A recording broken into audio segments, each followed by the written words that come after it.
ಪುರಸಭೆ ಅಧಿಕಾರಿಗಳ ನಿರ್ಲಕ್ಷ್ಯತೆ.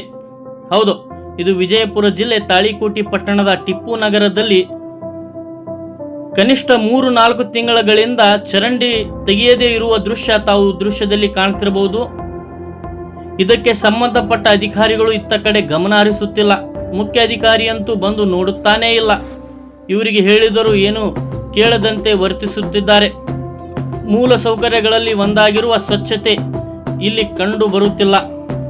ಈ ಒಂದು ಚರಂಡಿಯಲ್ಲಿ ಕನಿಷ್ಠ 3-4 ತಿಂಗಳುಗಳಿಂದ ಹೆಚ್ಚಿಗೆ ಆಗಿದೆ. ಇನ್ನೂ ತನಕ ಚರಂಡಿ ಸ್ವಚ್ಛತೆ ಮಾಡಿಲ್ಲ. ಮೊದಲೇ ಕಾಳ ಬಹಳ ಸೂಕ್ಷ್ಮವಾಗಿದೆ. ಬಹಳಷ್ಟು ಸಾಂಕ್ರಾಮಿಕ ರೋಗಗಳು ಹರಡುವ ಸಾಧ್ಯತೆ ಇರುವುದರಿಂದ ಈ ಒಂದು ಚರಂಡಿ ಗಬ್ಬು ನಾರುತ್ತಿದೆ. ಯಾರು ಕೇರೆ ಮಾಡುತ್ತಿಲ್ಲ.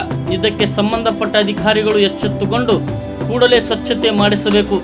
ಇಲ್ಲದಿದ್ದರೆ ಇಲ್ಲಿಯ ನಿವಾಸಿಗಳೇ ಸ್ವತಃ ಸ್ವಚ್ಛತೆ ಮಾಡಿ ಆ ಎಲ್ಲ ಕಸವನ್ನು ಪುರಸಭೆ ಮುಂಭಾಗದಲ್ಲಿ ಹಾಕಿ ಧರಣಿ ಮಾಡುತ್ತೇವೆ ಎಂದು ತಿಳಿಸಿದರು. Bureau report, TLK express news, Talikote.